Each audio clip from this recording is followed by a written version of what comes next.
Having traveled for such a long time following the star, the 4 wise men were still many days away on their trip to visit the Christ child. Coming from the east, these men of great importance, Gaspar bringing a gift of gold, Balthazar brought with him myrrh, Melchior offered frankincense, and of course, Bob had a bag of catnip. They were bringing these gifts to pay homage to the newborn king.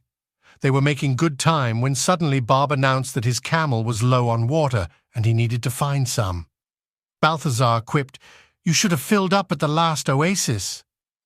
Bob felt saddened that he was causing delay and confusion on this important quest.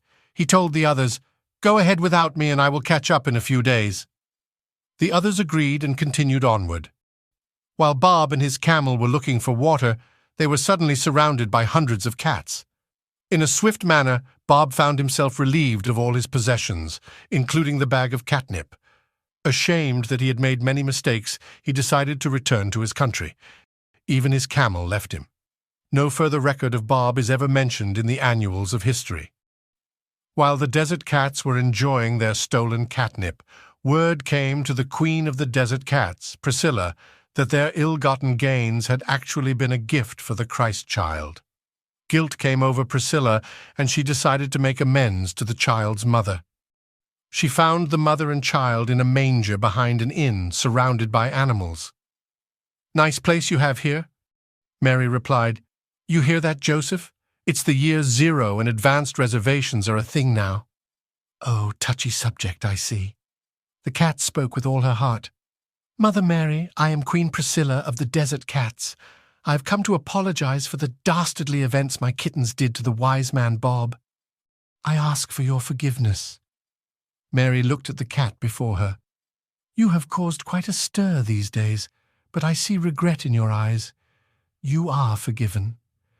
Mary asked Joseph to bring a saucer of milk from the cow for the cat. Priscilla perked up and said, "Oh, I do love a good saucer of milk, thank you. Enjoy it now because it will be your last.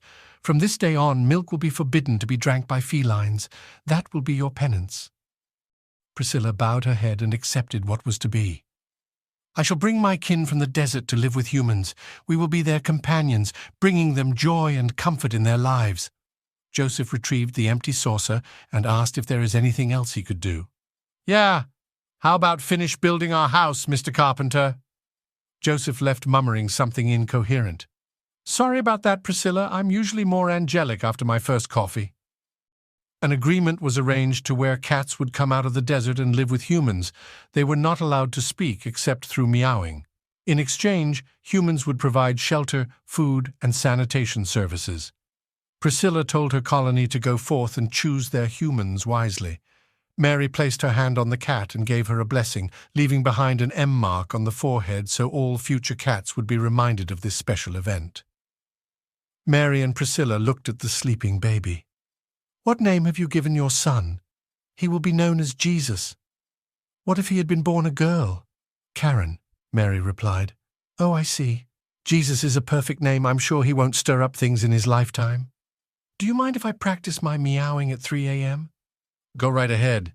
Jesus will probably be up for a feeding anyhow. You can join in with the choir of angels. They keep waking him up. And feel free to knock a few things off that table over there." The manger became quiet, and all were enjoying the peaceful evening. Mary said, "Cat, come over here and sit in my lap." Priscilla, who had now lost her ability to speak to humans, replied with a boisterous meow, meaning nope.